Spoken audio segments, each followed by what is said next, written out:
예전에 저희 세대가 그 중고등학교 시절 때에는 그 나폴레옹이 했다는 이 말이요.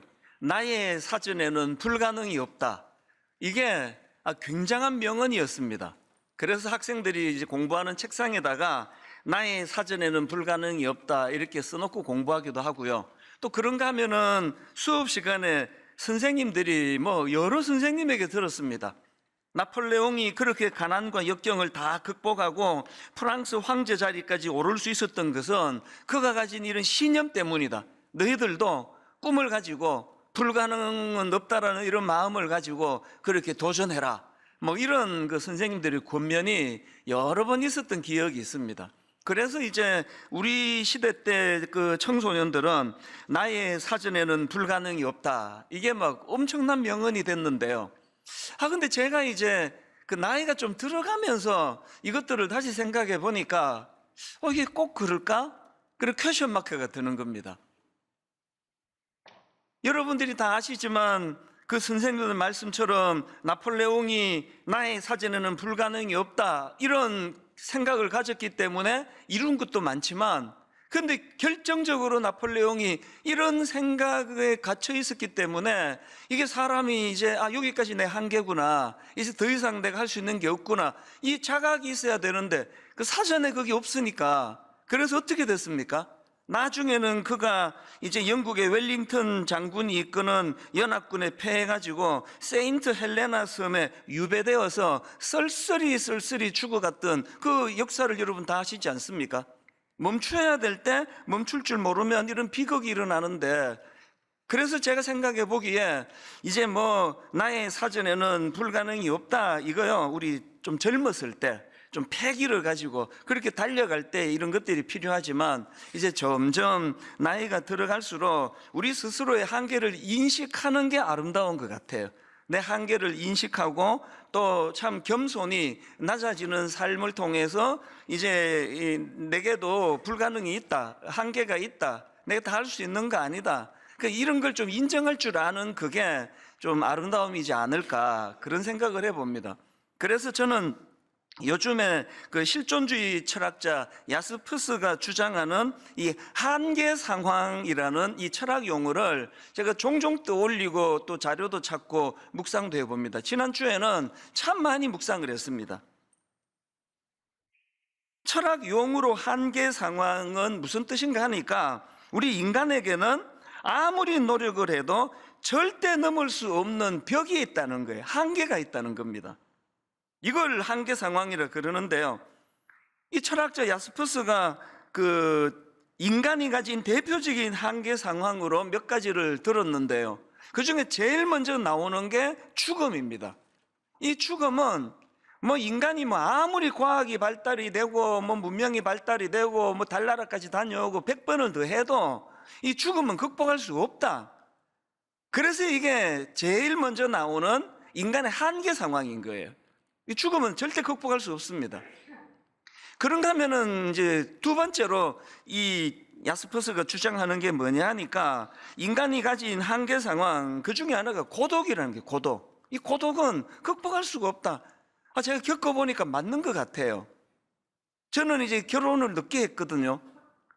결혼이 늦어지니까 30대, 그때는 결혼을 다 20대 중후반에 할 때니까 30대가 되니까 너무 외로운 거예요. 진짜 너무 외로웠습니다. 하나님께 그냥 떼를 쓰고 협박하고 장가 좀 보내주세요. 기도를 이렇게 하나님께 매달리면서 장가 가고 싶습니다, 하나님. 그렇게 매달렸더니 기도가 응답이 되더라고요.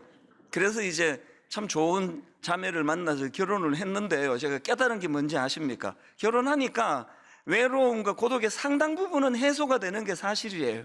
그런데 궁극적인 고독은 사라지지 않더라고요. 해소가 안 됩니다. 그래서 철학자들이 말하는 거 아닙니까? 이게 인간의 한계 상황이다. 그래서 고독이 또 나이가 들어갈수록 쓸쓸하고 외로워지는 건 모든 인간에게서 다 피할 수 없는 거기 때문에 이게 이제 한계 상황이다, 그렇게 설명을 하고요. 그런가 하면은 이제 또 한 가지 그 한계 상황이 있는데, 그게 그 사람과의 관계에서 오는 갈등, 이게 한계 상황이다. 저도 이게 참 뼈저리게 와닿는 것 같아요. 저도 많은 사람들을 상대하다가 보니까요, 어떤 경우는 제가 아무리 애를 써도 아무리 노력을 해도 그 관계가 회복이 되지 않는 그 이런 많이 경험하거든요. 그 야스푸스가 주장하는 게 이거예요. 모든 사람들하고 다 잘 지낼 생각하지 마라. 그 사람과의 관계에서 갈등은 이거는 불가피한 거다. 그래서 요즘은 좀 마음이 편해요. 제가 막 그렇게 노력을 했는데 상처를 받고 상처를 주고 이러면은 전에는 그 타격이 컸는데 요즘은 그 수용합니다. 아, 이게 한계 상황이구나. 하는 데까지 노력하고 더 이상 안 되는 거는 뭐 어떡하겠네, 할 수 없는데, 이렇게 저를 달래는 이런 때가 요즘입니다. 그런가 하면 이제 마지막 한 가지만 더 설명을 드리자면, 야스푸스가 주장하는 그 한계 상황이 뭐냐니까 인간이 가진 죄책감이에요. 이것도 당연한 거 아닙니까? 우리가 지금 끊임없이 크고 작은 죄를 지을 수밖에 없는 연약한 인간인데 어떻게 죄책감이 없을 수 있겠냐고요. 죄는 엄청 짓는데 이제 난 죄책감의 문제가 다 해결이 됐어. 이제 믿음으로 말고요. 무슨 짓을 해도 마음에 나는 가책을 느끼지 않아. 그거는 인간성을 상실한 거예요. 그래서 우리는 항상 우리가 가진 이 죄책감의 문제를, 이게 참 우리를 힘들게 한다, 이제 이런 내용들인데요. 이런 설명들을 쭉 들어보시면 알지만 이 한계 상황이라는 거는 참 우리가 어떻게 노력을 해도 넘을 수 없는 그런 벽이기 때문에 이 한계 상황이 우리를 절망을 시키고요, 우리를 너무 초라하게 만들고요, 우리를 굉장히 비참한 사람으로 몰고 가는 것이 이게 한계 상황입니다. 그래서 막 우울증이 오고 막 자살 충동을 느끼고 그 전부가 다 이 한계 상황의 벽에 갇힌 인간들의 모습이라는 겁니다. 근데 아까 말씀드렸잖아요. 저는 요즘에 이 한계 상황을 놓고 묵상을 많이 하거든요. 아니, 이렇게 인간에게 좌절을 주고 낙심을 심어주는 그 한계 상황을 뭐하러 그렇게 묵상하십니까? 여러분, 이거 아셔야 돼요. 이런 치명적인 것이 우리 인간에게 있어서 이런 치명적인 게 한계 상황이지만요, 그런데 여러분, 이 한계 상황이 가진 순기능이 있습니다. 순기능. 그 야스푸스가 그 순기능을 이렇게 설명했습니다. 인간이 그 한계 상황을 받아들임으로써, 그걸 수용함으로 자기 자아가 자각을 하게 되고 자아를 자각하고 참된 실존을 회복하게 된다. 뭐 이제 철학자니까 뭐 되게 어렵게 말을 했지만요, 저는 신학용으로 쉽게 순기능을 설명을 드릴게요. 여러분이 우리 인간이 가진 한계 상황이 가진 순기능이 뭔지 아십니까? 우리가 한계 상황을 인식해야 하나님을 찾아요. 한계 상황을 인식하고 낙심하고 마음이 무너질 때 창조주 하나님, 절대자 하나님을 인식하게 된다는 거예요. 이 순기능입니다. 아직도 그렇게 이 세상을 오래 사셨으면서 내 사전에는 불가능이 없다, 그 철이 없는 거예요. 어떻게 불가능이 없습니까? 그래서 이 한계 상황을 철저하게 인식하고 그 연약함을 가지고 하나님을 찾게 되기 때문에 이 한계 상황은 우리에게 너무나 소중한 역할을 할 수도 있다, 이제 그런 내용입니다. 그 대표적인 케이스가 구약 인물 요나 아닙니까? 요나가 하나님 말씀에 불순종을 하는데요, 특히 그 요나스 1장에 보면은 뭐 대놓고 하나님께 반발을 합니다. 3절을 한번 보십시오. 요나스 1장 3절. 그러나 요나가 여호와의 얼굴을 피하려고 일어나 다시스로 도망하려 하여 욥바로 내려갔더니 대놓고 하나님을 대적하고 피해버리는 게 요나스 1장인데요 그런데 요나스 2장으로 넘어가면 요나가 완전히 달라져요. 하나님을 찾습니다. 그것도 절박하게 찾습니다. 아니, 요나에게 무슨 일이 있었길래 이런 변화가 일어났습니까? 그에게 한계 상황이 찾아온 거예요. 물고기 뱃속이라고 하는 자기 힘으로는 어떻게 할 수 없는 한계 상황에 직면하니까 그가 하나님을 찾는데요, 1절 2절을 보십시오. 2장 1절 2절. 요나가 물고기 뱃속에서 그의 하나님 여호와께 기도하여 이르되, 왜 기도하게 됐느냐? 내가 받는 고난으로 말미암아 여호와께 불 아뢰었더니, 이걸 제 설명으로, 이제 오늘 설명으로 이것들을 좀 풀어 의역을 하자면 이런 거예요. 요나가 이런 말을 하는 겁니다. 내가 만난 한계 상황으로 말미암아 여호와께 기도하기 시작했다는 거예요. 이게 한계 상황입니다. 그래서 저는 이 요나서를 묵상하다가 보니까요, 이 한계 상황과 관련해서 굉장히 중요한 말씀 하나를 제가 다시 한번 자각을 했는데요. 그게 요나서 2장 7절입니다. 요나가 이렇게 말합니다. 내 영혼이 내 속에서 피곤할 때에 내가 여호와를 생각하였더니, 세 번 역으로 더 실감이 납니다. 내 목숨이 힘없이 꺼져갈 때에 내가 주님을 기억하였더니 나의 기도가 주님께 이르렀으며 주님 계신 성전에까지 이르렀습니다. 한마디로 말해서 내 목숨이 힘없이 꺼져갈 때, 이거 한계 상황을 말하는 거 아닙니까? 저는 오늘 이 말씀을 준비하면서 한계 상황에 봉착해서 낙심하는 너무 많은 분들의 기도 제목을 알거든요.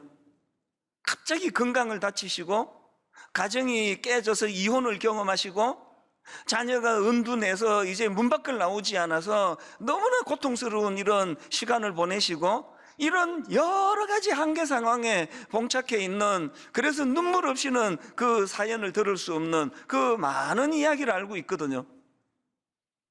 오늘 본문도 딱 그 상황이에요.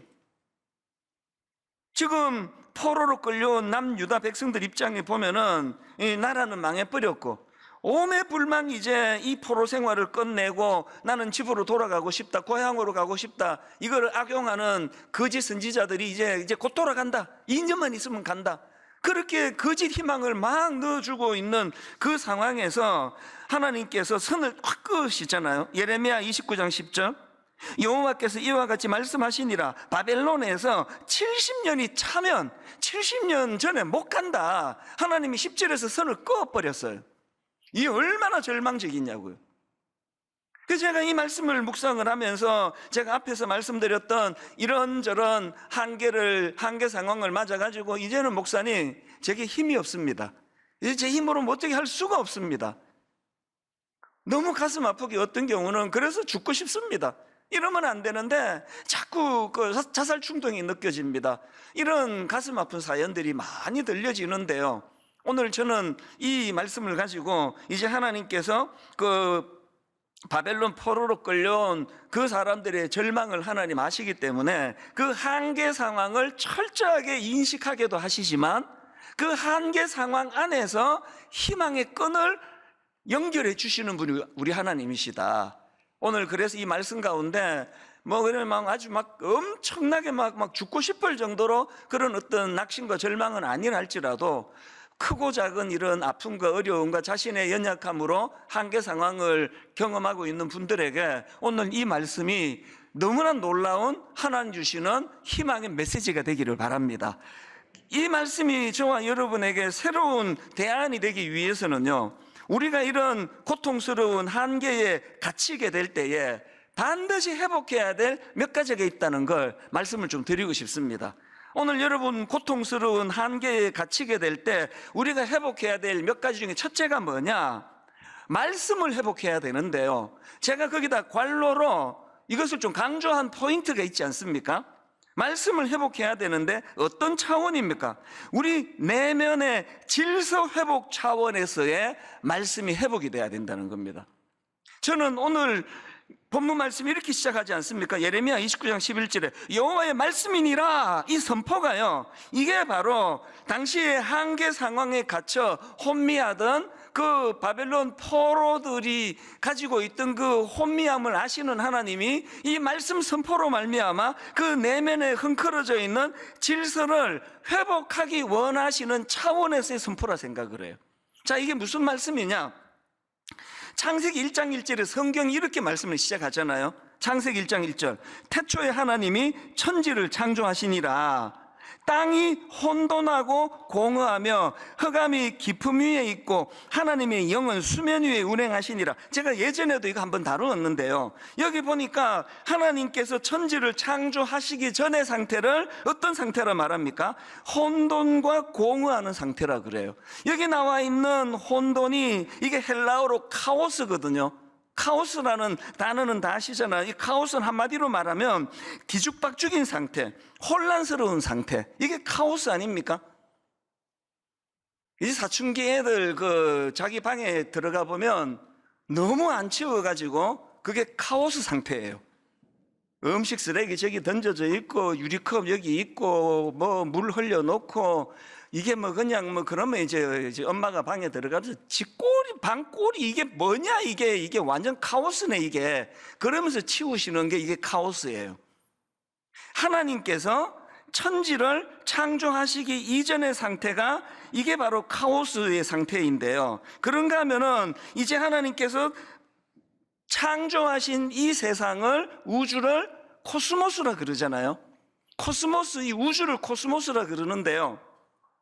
제가 영어 사전을 한번 찾아봤습니다. 이 코스모스를 이제 영어 사전으로 찾아보니까 이 단어를 설명하는 그 사전의 설명이 굉장히 의미가 있는 포인트가 있더라고요. 코스모스, 이게 이제 우주인데요. 관로하고 이런 설명을 부연했습니다. 우주인데 이 코스모스가 관로하고 이렇게 설명합니다. 특히 질서 있는 시스템으로서의 우주, 이게 코스모스라는 거예요. 그러니까 하나님이 천지를 창조하신 그 의미가 아까 카오스예요, 혼돈이에요, 공허예요, 혼란입니다, 뒤죽박죽이에요. 그런 상황에 있던 그 세계를 하나님이 이제 코스모스로 사전 그대로 질서 있는 시스템으로서 우주를 만들어 주셨다. 그리고 그 과정에서 하나님이 하신 포인트가 이거 아닙니까? 자, 1절, 창세기 1장 1절부터 세 번역으로 다시 들어보십시오. 태초에 하나님이 천지를 창조하셨다. 땅이 카오스, 혼돈하고 공허하며 어둠이 깊음 위에 있고 하나님의 영은 물 위에 움직이고 계셨다. 그런데 그런 상황일 때 3절에서 하나님이 뭐 하셨습니까? 말씀하시기를이에요. 여기에 나오는 하나님이 말씀하시기를, 이게 오늘 본문 예레미야 29장 11절에 맨 먼저 나오는 하나님의 말씀이니라, 이거와 맥이 닿는다는 거예요. 포로로 끌려왔고 원하지 않았던 남의 나라 비참한 생활을 하고 있는 그들이 2년 만에 돌아갈 거라는 거짓 예언에 솔깃했는데 하나님이 70년 전에는 못 돌아간다라는 그 한계 상황을 끄셨던 그 상황이 그 당시 남유다 백성들에게는 이게 카오스 아닙니까? 내면이 헝클어져 버린 거예요. 이거 어떻게 되는 거야? 이거 뭐 이렇게 사느니 죽는 게 낫지. 그 혼란스러운 포로 생활하던 백성들에게 하나님이 가장 먼저 여호와께서 말씀하시니라, 그 말씀이 들어갈 때 이 카오스 인생, 뒤죽박죽, 우리 아들 책상 같은 그런 뒤죽박죽인 내 인생이 코스모스, 질서가 잡히고 정돈이 된다는 거예요. 그래서 여러분, 우리가요 정경으로 인정된 이 성경 전설을 캐논이라고 하는데요. 이 성경이 캐논, 이거는 표준이라는 뜻이에요. 기준이라는 뜻입니다. 그렇기 때문에 우리가 자꾸 오해를 해요. 그 말씀을 읽어서 뭐가 좋은데 그 말씀 읽어도 뭐 소용없던데 한번 읽어보세요. 말씀을 묵상하고요. 골백 번 더 얘기하지만 저는 하루 일과를 시작하기 전에 한 3시간, 4시간 하나님 앞에 말씀과 기도로 시간을 보내는 이유는, 시간이 인간적으로 말하면 안 그래도 없는 시간에 그 시간이 너무 긴 거 아닙니까? 절대 길지 않습니다. 왜? 그 시간이 어제까지 흩어져 버린 내 마음을, 카오스 같은 내 내면을, 누구를 미워하고 누구에 분노하고 누구를 용서하지 못하고 내 마음에 갈팡질팡하는 이 모든 카오스가 하나님 새벽에 묵상하며 말씀할 때 코스모스가 되는 걸 느껴요. 정리가 돼요. 내면이 정돈이 됩니다. 그래서 비교적 엄청 그냥 복잡하게 살아가는 저의 상황에 비해서는 여러분 보시기에 뭐 그렇게 불안해 보이지 않으실 거라고 생각하거든요. 이게 말씀이에요, 말씀. 여러분, 정말 지금 이 한 구절 묵상 책을 다시 들고 왔는데요, 많은 분들이 이 한 구절 묵상 가지고 지금 코스모스 내면이 정리가 되거든요. 근데 왜 안 하세요? 안 하시는 분. 난 뭐 초신자라서 그래서 한 구절만 읽으시라니까요. 내가 옛날에 중고등부 할 때 같으면요, 지난주 한 구절 묵상 안 하는 놈들 다 일어서 뭐야 이게? 손들어! 막 그렇게 하겠는데, 여러분은 그렇게 못하잖아요. 스스로 일어나세요. 지난주 묵상 안 하신 분 다 일어나세요. 그리고 내 진짜 이번 주부터는 하겠습니다 하는 분만 다 앉으세요. 다 앉았네요. 그래서 다 하시는 거죠. 여러분, 이 복잡다난한 이 복잡한 현대인들의 삶 가운데 어떻게 하시려고 말씀 묵상을 안 하세요? 그래서 우리 인생이 늘 카오스, 혼란 그 자체예요. 자녀 교육도 뭐 막 뒤죽박죽이잖아요. 막 애들 보고 막 어제는 이래라 그랬다가 또 바로 그 다음 날은 또 상황이 바뀌지면 또 이거 말고 또 저래라 그랬다가 뭐 친구 좀 사귀라 그랬다가 공부 좀 해라 그랬다가 뭐 이 자녀 교육도 사실 보면 카오스예요. 카오스. 애들이 막 헷갈려. 그런 혼란한 우리 내면을 말씀 묵상을 통해 코스모스, 정돈이 되고 질서가 잡히는 이런 놀라운 일들을 맛보면서 신앙생활 하시기 바랍니다. 이게 첫 번째예요. 그런가 하면은 두 번째로 이제 이 한계 상황에 갇혀 고통할 때 뭘 회복해야 되느냐? 기도를 회복해야 되는데요. 제가 강조를 두려고 여기도 관로를 하고 강조를 뒀습니다. 기도의 회복인데 어떤 차원이냐? 하나님과의 소통의 도구로서의 기도를 우리가 회복해야 됩니다. 오늘 본문 11절을 다시 보십시오. 여호와의 말씀이니라 너희를 향한 나의 생각을 내가 아나니 평안이요 재앙이 아니니라 너희에게 미래와 희망을 주는 것이니라. 이 하나님의 마음을 이렇게 표현한 거예요. 그리고는 바로 그 다음 12절에서 뭘 요구하십니까? 너희가 내게 부르짖으면 내게 와서 기도하면이에요. 하나님이 그 기도를 들으시겠다는 걸 강조하세요. 뭘 의미합니까? 기도는 하나님과 마음을 통하는 게 기도예요. 자꾸 이 기도를 뭐 알라딘의 마술 램프로 누가 그렇게 잘못 가르쳐주지, 그 기능도 분명히 있지만 그 기도도 안 하시는데 한 10초 만에 이거 주세요 슥싹슥싹 문지르고는 뭐 아니 진이가 왜 안 나타나는 거야? 기도해도 소용이 없잖아. 봐, 나 안 할 거야. 이거 오해예요. 기도가요, 우리가 뭔가를 절박하게 구하면 우리의 결핍을 들어주시는 도구로도 필요하지만 진짜 중요한 기도는 하나님께 심정이 통하는 거예요. 제가 여러분께 감사하는 게 이 큰 교회에서 여러분이 비교적 말씀을 통해서 저와 심정이 잘 통하기 때문에 여러 가지 오해거리가 많고 실수할 거리가 많은 게 그게 목회인데도 여러분들이 그것을 용납해 주시는 건 여러분이 저에 대해서 너무 고마운 게 그래요. 어떻게 해서든지 심정을 통하려고 이해를 해 주시려고 애써 주시기 때문이라서 항상 저는 여러분께 감사하거든요. 하물며 여러분 같은 인간 대 인간도 이해해 주려고 노력하지 않으면 오해투성인데 어떻게 여러분 절대적 하나님과 우리가 심정이 다 통할 수가 있겠냐고요. 그러니까 뭐 맨날 하나님께 오해하는 거죠. 하나님께 오해하니까 또 사람끼리도 오해하고. 제가 우리 부교육자들을 보고 그 29교회 목사님들이 그 독립해 나가기 전에 제가 노래를 하나를 같이 들었어요. 곡은 있는 건데 작사를 내가 개사했습니다. 성도들을 생각할 때 이 노래를 떠올려라.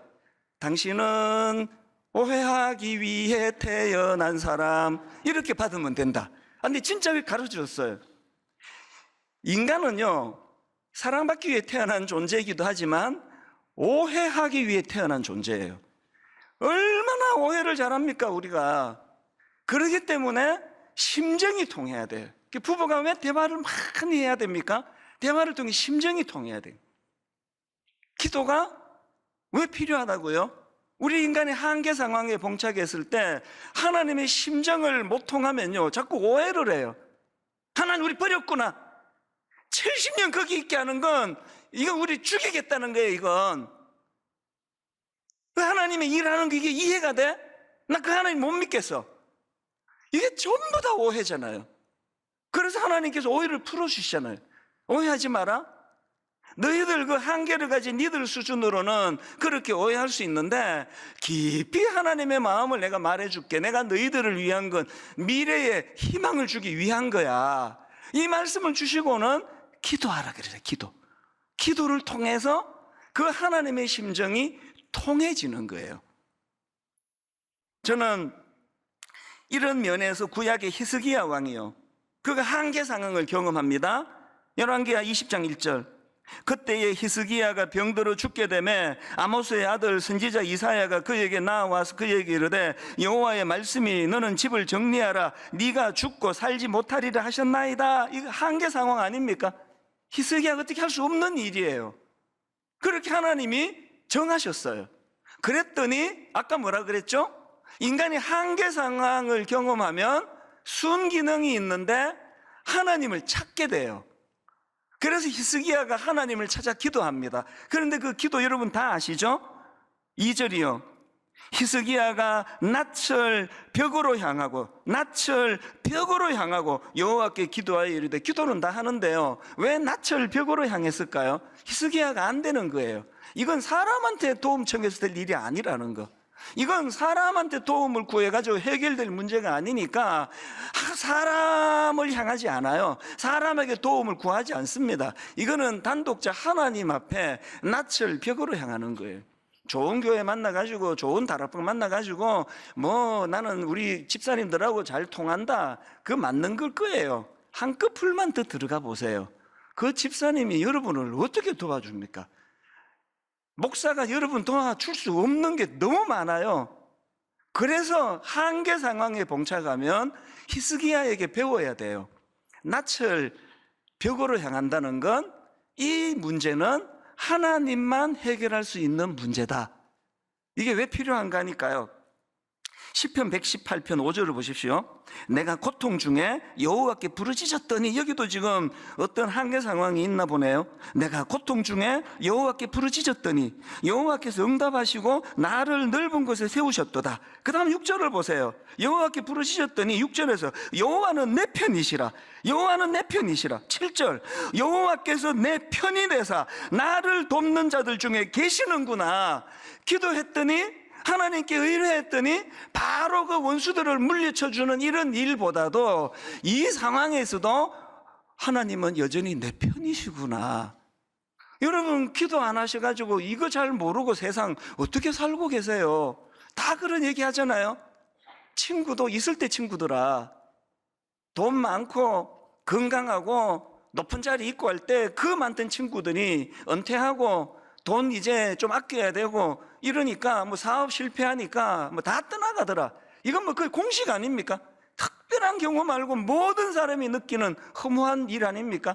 이제 우리는 그것밖에 안 남았습니다. 은퇴하고 누가 예전같이 그렇게 나는 네 편이야 하고 오는 친구들이 그렇게 많으실까요? 그럴 때 하나님께 기도하는 거예요. 하나님과 소통하면 이거를 알게 돼요. 친구들 다 떠났는데 하나님은 여전히 내 편이시네, 여전히 내 편에 계시네. 이게 우리가 한계 상황에 봉착했을 때 회복해야 되는 것. 마지막 세 번째로요, 이 고통스러운 한계에 갇히게 될 때 우리가 회복해야 될 게 하나 더 있는데요, 희망의 회복이에요. 희망의 회복. 이것도 제가 앞에다가 괄로하고 그 전제를 제가 넣어놨는데요, 희망 회복인데 누구로 인한? 하나님으로 인한 희망 회복이에요. 오늘 본문 11절을 한번 보십시오. 여호와의 말씀이니라 너희를 향한 나의 생각을 내가 아나니 평안이요 재앙이 아니니라. 그 다음 보세요. 너희에게 미래와 희망을 주는 것이니라. 제가 어제 참 반가운 뉴스를 설교 준비하다가 보고 너무 기뻤습니다. 요즘에 계속 우울한 소식만 듣다가 이번에 그 지난 10월 26일에 광산에서 채굴 작업을 하다가 갱도가 무너지면서 그 두 사람이 갇혔잖아요. 이게 이제 한 열흘 가까이 돼 가니까 점점 이제 불안하고 이게 이제 살아있을까 그랬는데, 놀랍게도 어제 뉴스에 그 두 분이 다 자기 발로 걸어 나왔대요. 그래서 오랜만에 너무 기뻤습니다. 감정이입이 이런 건가 봐요. 내 형제처럼 기쁘더라고요. 그래서 제가 이런 자료 저런 기사들을 보다 보니까 그 두 사람이 매몰된 광부가 기적적으로 살아날 수 있었던 것은 광부 곁에 세 가지가 있었기 때문이다, 그런 기사가 있더라고요. 첫 번째가 뭐냐, 갱도 안에 물이 있을 때 물이 없으면 열을 절대 못 버팁니다. 그 다음에 두 번째가 재밌어요. 그들이 살아나게 된 거, 그들 곁에 믹스 커피가 있었다. 그래서 이제 우리가 그 믹스 커피 마시면 이거 막 살찐다 그러더니 진짜 칼로리가 되게 높은가 봐요. 그 두 사람이요, 믹스 커피를 밥처럼 식사 때가 되면은 믹스 커피를 그렇게 아껴서 타서 마시고 했는데 이게 그 살게 된 한 요인이었다. 그렇게 설명을 하고요. 마지막에 제가 이걸 인용해야 되겠다 했던 거는요, 물도 있었고 믹스 커피가 있어서 그 섭취할 수 있는 것도 있었지만 결정적인 건 그들에게는 생존 의지가 있었대요. 살아야 된다, 살고 싶다, 이게 자기들 곁에 있었기 때문에. 그러고 보니까요, 1982년도에도 비슷한 일이 있었는데 강원도 태백에서도 탄광이 매몰돼서, 그때는 광부 4명이 매몰돼 있었는데 그때는 더 길었습니다. 14일 만에 구조가 됐다는 거예요. 근데 분석해 놓은 전문가들의 분석이 똑같아요. 살게 된 요인 중에 강력한 건 꼭 구조될 수 있다, 우리 살 수 있다. 그래서 4명이 서로 격려하고 추우면은 막 서로 살을 막 부딪히면서 그렇게 의지를 불태우고, 그리고 막 그 안에서 그 막 나무 껍질 이런 걸 막 해가지고 먹고 그 커피를 안 갖고 갔나 봐요. 그래서 살았다는 거예요. 이게 생존 의지예요. 제가 이 기사를 보면서요, 최근에 나온 책 중에서 그 위라클이라는 제목의 책이 있습니다. 왜 이름이 위라클인가 하니까 이게 저자가 지은 것 같아요. 저자 이름이 박위예요. 박위. 그리고 이제 기적이 일어난 거예요. 그래서 박위 할 때 자기 이름에 위를 넣고요, 미라클 할 때 이제 그 뒷글자 2개를 넣고 해서 위라클이라는 자기에게 일어난 기적이라는 내용의 책을 저술을 했는데, 어떤 게 기적이냐 하니까요, 이 박위라는 형제가 이제 아주 굉장히 괜찮은 청년이에요. 그리고 크리스찬입니다. 그래서 이제 인정을 받는 거죠. 그래서 이제 이 박위라는 청년이 그 자라라는, 이게 세계적인 패션 회사라 그러네요. 거기서 이제 계약직으로 일을 하다가 드디어 거기서 이제 정직원으로 이제 발령이 된 거예요. 그래서 이제 이 청년이 이제 너무 기뻤는데요, 평소에 술을 마시지 않는데 친구들이 축하 파티를 열어준 거예요. 이날 이제 이 청년이 이제 술이 많이 취한 거예요. 그래서 이제 이 술이 취해가지고 비틀거리다가 가슴 아프게도 건물과 건물 사이에 추락을 한 거예요. 그래서 건물과 건물 사이로 추락을 해가지고 더 결정적인 거, 전신마비 판정을 받은 겁니다. 손가락도 까딱하기가 하기가 어려운 상황이에요. 그랬는데요, 제가 그 책의 과정들을 보면서 눈에 띄는 게 몇 가지가 있었는데요, 이 청년이 제일 먼저 한 게 그 사실을 수용했대. 수용. 무슨 뜻인가 하니까, 이거 하나님 잘못 아니다, 내가 술 마셔서 이렇게 된 거다, 난 누구 탓하지 않는다. 거기서부터 현실을 인정하게 되는 거예요. 계속 하나님 원망하고 하나님 탓하고 하나님 때문에 이렇게 됐다고 그러는 사람들은 그 절망에서 헤어나오기가 어렵습니다. 그 다음에 두 번째로 제가 주목했던 게 뭐냐면은 살기를 선택했대요. 살기를. 이게요, 나 그냥 뭐 자살 안 할래, 이게 아니고요, 그 상황에서 자기가 어떻게 해야 값어치 있게 살 수 있는가, 그래서 살기로 결정한 이 청년의, 그래서 그 위라클이라는 책 서문에 보면은 사고 당일을 묘사한 글이 이렇습니다. 자기는 더 내려갈 곳이 없기에 편했다. 이제 올라가기만 하면 되니까. 그래서 나는 살기를 택했다. 그렇게 하고는 정말 눈물 나는 그런 훈련을 그가 하나님 앞에 드리는데요, 뭐 얼마나 하나님을 의지했겠냐, 믿음의 청년이니까. 그 유튜브에 들어가서 한번 내용들 한번 좀 들어보세요. 그러니까 오늘 말씀으로 빗대가지고 제가 설명을 드리자면, 너희를 향한 나의 생각을 내가 아나니 평안이요 재앙이 아니니라, 너희에게 미래와 희망을 주는 것이니라. 하나님, 이 절망적인 상황 가운데서도 하나님 이 한계 상황을 가지고 하나님께 나가기 원합니다. 하나님 미래의 희망을 주시기 원합니다. 그리고 그 다음 12절 말씀에 빗대 말씀드리면, 하나님 말씀하지 않았습니까? 너희가 내게 부르짖으며 내게 와서 기도하면 내가 너희의 기도를 들을 것이라 말씀하지 않았습니까? 하나님, 나는 살기로 했습니다. 절망하지 않을 겁니다. 일어나기를 원합니다.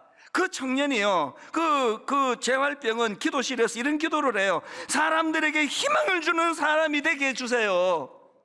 그렇게 절박하게 몸부림을 쳤더니 두 가지 기적이 일어났습니다. 몸이 살아나는 거예요. 손가락 하나 까딱할 수 없던 그런 상황의 의사의 진단이었는데 피나는 훈련을 통해서 회복이 일어나는데요. 이제 요즘에는 다 전동 휠체어를 해가지고 뭐 편하게 가지만 침대에서 휠체어까지 타는 건 자기가 해야 될 거 아니냐고요.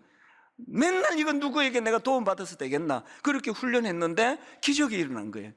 침대에서 전동 휠체어로, 전동 휠체어에서 침대로 가는 일이 가능해졌어요.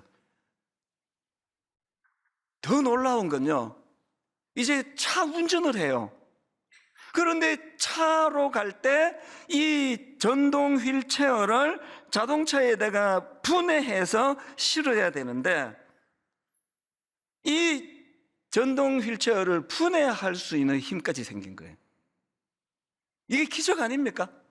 또 한 가지 기적이 더 있는데요, 너무나 아름다운 사명의 열매가 맺어지기 시작하는 거예요. 어떤 자매가요, 이제 이 자매도, 젊은 자매도 교통사고를 당했나 봐요. 그래서 이 자매도 걷지 못한다 그런 진단을 받고 너무 상처를 받아가지고 자살 충동을 느끼고 우울증이 오고 그렇게 절망했던 이 자매가요, 그 미라클 영상을 보고서 생각이 바뀌어진 거예요. 그래서 재활에 박차를 가하게 됐는데 그 자매가 놀라운 말을 했습니다. 이렇게 얘기했어요. 내 인생은 둘로 나뉘어집니다.